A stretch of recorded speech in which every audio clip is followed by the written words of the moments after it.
Session 364, Chapter 3, Verse 27.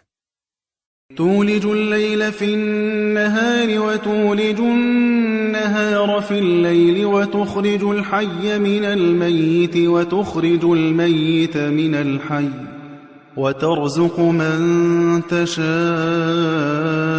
بغير حساب. You merge night into day and day into night. You bring the living out of the dead and the dead out of the living. You give provision to whom you will without account. Chapter 3, Verse 27. Allah ended verse 26 of Al Imran with the phrase, "Surely you have full power over everything." Then He gave us ample evidence of His power in verse 27. He says, "You merge night into day and day into night. You bring the living out of the dead and the dead out of the living.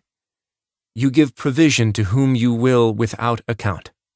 Chapter 3, Verse 27. God turns our attention towards two wonders of the universe, night and day, and life and death. We are all familiar with the phenomenon of night and day because it is one of the greatest wonders of nature. The phrase merges night into day and day into night does not only apply to sunrise and sunset, but it also includes the fact that God did not give the day a fixed duration throughout the year. Day and night vary by as much as 5 to 6 hours between summer and winter. Do these shifts in duration happen suddenly? Do you have a 6-hour night one day and then a 13-hour night the next? No, it is a gradual, almost unnoticeable process. This type of change is seamless because it happens in infinitely small increments. Contrast that to human-made mechanical movements, such as that of a hand watch. A watch keeps time using an intricate system of springs, gears, and cogs. Second, minute, and hour hands do not continuously move. Instead, each hand stops, then jumps to the next location, and then stops again. There is stillness in the minute hand from 1 minute to the next. Allah's creation is different. Time flows between day and night, and the changes between the seasons are seamless. You can also find the same type of change as humans, plants, and animals grow. A newborn baby does not grow suddenly from one morning to the next. He or she grows ever so slowly with the parents hardly noticing. The baby's height may increase by a fraction of a millimeter each day. This growth is almost imperceptible, as each cell grows ever so slightly. Such a process requires infinite precision in the distribution of growth between cells and atoms over time. This is the magnificence of our Creator. Change happens all around us while we enjoy the perception of stability. If a mother stares at her newborn son and does not take her eyes off him for months, she would not notice any growth. But if she travels for a few weeks, then comes back, she would immediately see all the changes in her baby. Here we should ask, why did Allah give us the examples of, "You merge night into day and day into night. You bring the living out of the dead and the dead out of the living," right after He spoke about rule, kingship, and authority? We answer that Allah drew our attention to His infinite ability to merge night into day slowly but surely, so that we do not despair. When you see an oppressive ruler established in power, or a civilization spreading injustice, rest assured that Allah will bring them to an end. Just as He injects precise, almost unnoticeable changes in the day and night, He injects decay into the rule of the unjust. This is how civilizations decline after reaching the height of their progress, then collapse from within. God draws our attention to the majesty of His ability and the precision of His creation. The one who can turn night into day and death into life and growth can depose kings and dictators. The verse continues, "You bring the living out of the dead and the dead out of the living." What is life? There have been endless discussions among philosophers about the meaning of life.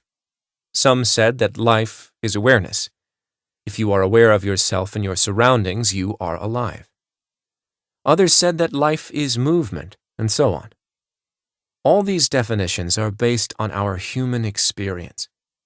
We answer that the broadest and most comprehensive meaning of life is the ability and the fitness to perform your intended task. Take a tree, for example. As long as it is growing and producing fruit, it is alive. Once it stops growing or producing, it no longer performs its task, and it is dying. A man is alive as long as he can perform his duties. We refer to a man in a coma as entering a vegetative state because he can no longer do any tasks. We also refer to a lazy man as a deadbeat. You can apply the same to inanimate objects. Go to the beach and look at the smooth pebble stones. You will see that each has a different shape and size. Some are big, others very small. This indicates change. With time, even the most massive rock turns into grains of sand. This is the life cycle and function of a rock. If you remove a pebble from its natural environment, the change will stop, and the stone is no longer performing its intended task. So each being and object is alive as long as it can perform its intended task in life. God says in the 42nd verse of chapter 8, "It happened so that Allah could settle a matter whose result was preordained, so that those who perished would perish with clear proof, and those who lived would live with clear proof. Allah is all-hearing, all-knowing." Take note that Allah used the verb to perish opposite to the verb to live. Then we find the following verse, "Do not call out to any other God besides God, for there is no God but Him. Everything will perish except His face. He is the judgment, and to Him you shall all be brought back." Chapter 28, verse 88. "Everything will perish except His face" refers to all beings, such as people, angels, and jinn. It also refers to all plants, animals, planets, stars, objects, and matter. Since all these things will perish, it means that each was alive before. Each had a life, maybe not like yours and mine, yet a life suitable for its purpose. Modern science showed us that individual atoms are full of movement and change, and that a drop of water is full of living bacteria. Even when matter drastically changes, such as when we make sand into glass, it merely moves from one form of life and function to another. Allah is ever present, ever watchful over His creation. No one gave Him life, and no one takes it away from Him. He is ever fit and capable of watching over and running the universe. Thus, His life is the one true life. It is a principle of the divine self. Scientific discoveries allowed us to peek into the secrets of the universe, from the leaves interacting with the sun to electrons moving about a nucleus. There is a difference in what the layperson sees and perceives as life, and what life means in the eyes of those who study science. A farmer in a remote village may not know that the dry and shriveled seed is alive, but he or she understands that God will sprout life out of it once it is sown in healthy soil. Now let's consider the atoms of the soil. They may not grow as a tree, but within each of them is an awesome amount of energy. If properly harnessed, the energy trapped in the atoms of a grain of sand is enough to power an entire city for weeks.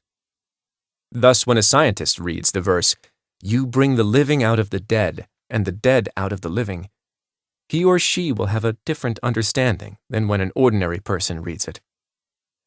Each appreciates God's power based on their level of knowledge. This is part of the beauty of the miraculous words of the noble Quran. It can be read, understood, and appreciated by a person in a remote village, as well as by a PhD university professor. It satisfies the scientific and spiritual needs of a janitor and an astronaut. This is the power of God's words. The Prophet, peace be upon him, said, "Convey my teachings to the people, even if it is only a single verse." Please take a moment to subscribe and to share with your family and friends. Visit us at www.QuranGarden.com.